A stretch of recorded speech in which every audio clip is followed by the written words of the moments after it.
two leading Yoruba sociocultural groups are currently at loggerheads over the alleged secession agenda being championed by one of the groups for the southwest in Nigeria to break away from Nigeria and become an independent nation.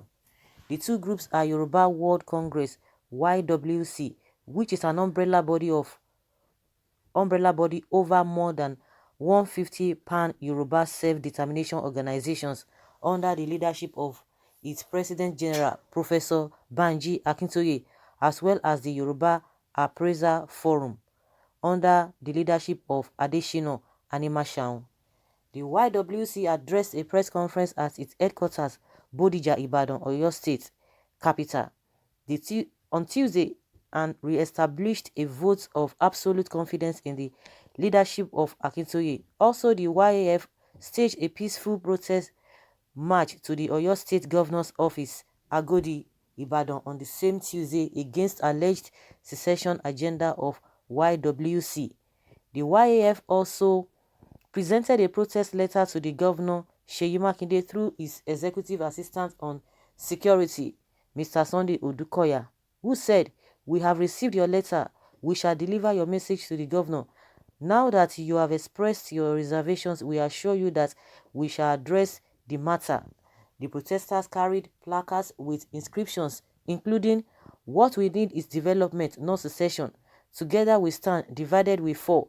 Together we stand and love one another. Believe in one Nigeria. In one Nigeria we stand. We are for unity. Don't beat the drum of war." But addressing journalists on behalf of YWC, Dr. Tunde Hamzat dismissed the news making the rounds that Akintoye was no longer the leader of the Yoruba nation, saying the Yoruba World Congress is one and indivisible under the leadership of Emeritus Professor Banji Akintoye. "There is no crisis within the YWC. We are not in contention with anyone or group. This is a family issue which is being resolved within the clan.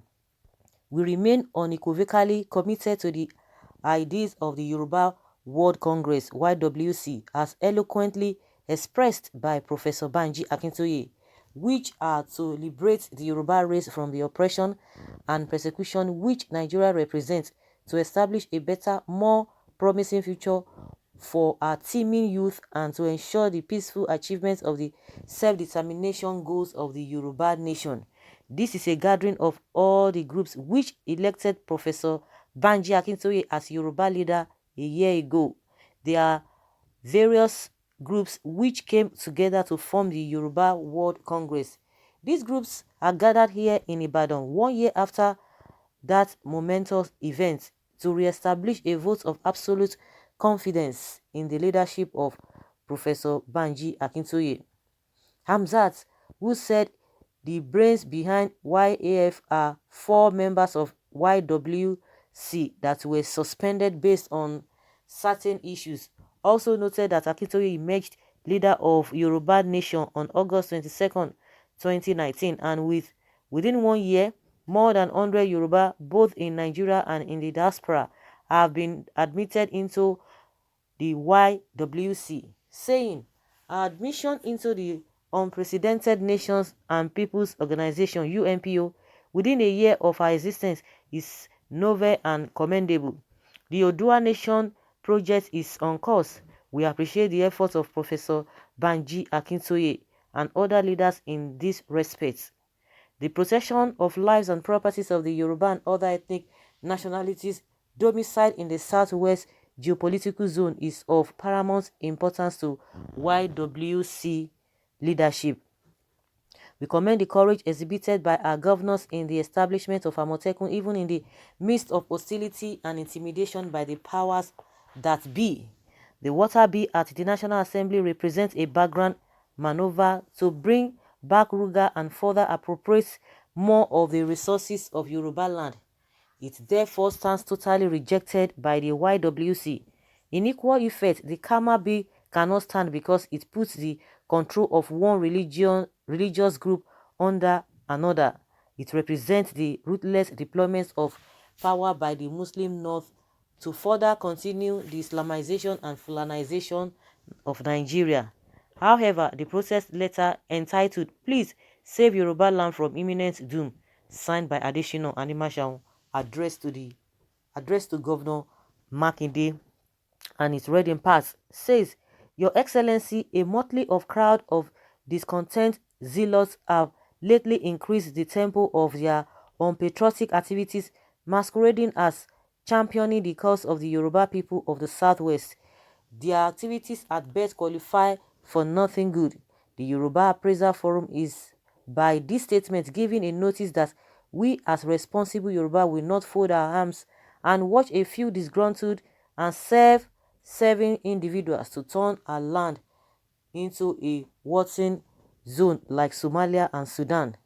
If it ever becomes imperative for Yoruba land to break away from the rest of Nigeria, it should be a collective decision of all Yoruba people within Nigeria and in the diaspora. The recent activities of the Yoruba World Congress and its cohorts underscore the need for governments and security agencies to be more informed about the decisive tendencies of these groups. Okay.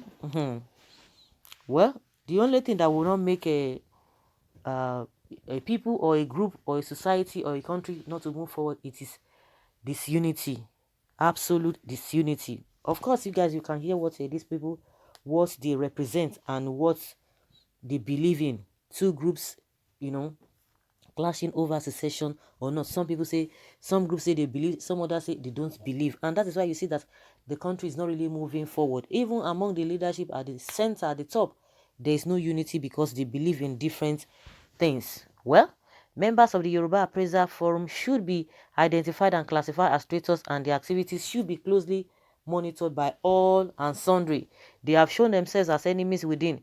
This is the reason why there must be a referendum among the entire Yoruba nation, both at home and all over the world, to fortify the agitation for self-rule and to identify those who are posed to stab the agitation from behind. The earlier this is done, the better. Well, who is championing secession? That fellow must be daydreaming or living in his own fantasy. Yoruba has been the destabilizing factor in Nigeria, and we are not doing badly when compared with other geopolitical zones. Maybe those that felt ignored by the present political arrangement. The life of a nation does not end with a regime in governance. All we need to do now is to work for more political inclusiveness. Okay, this is what I don't even always understand from people. You talk about, okay, whether your region has been getting more, it is all about appointment. So you as a person that you are talking, with all the appointment, with all the whatever you think your region has been getting, how many people have been lifted out of poverty? How many developments has come to your place? How developed is your place? How has it helped the people, the vulnerable? When you talk about development, you talk about improvement. Can you boast, yes, that of a truth that your region is getting all of that? The problem there is that people, those few individuals who always get disappointment, they rub it off on the masses, and the masses do not know it. They just believe that, oh, so far my people are there, and that is just the way it is. But the suffering and everything, even if we talk about inclusiveness, how has it affected the country as a whole? We are talking about the country, we are talking about the standard living of the people, we are talking about development, we're talking about how our country can be developed, that even other countries want to come to our country to come and see the development we are talking about. But what we term as development is when few individuals have been given opportunity to get one appointment or the other, the rest people will think that is the development they are talking about. Well, it now depends on everybody. Whatever we want, definitely we will get it, and whatever result that comes out of it, we will bear it at the end of the day. So guys, let's hear your opinion. Leave your comments below and let us know your take on this.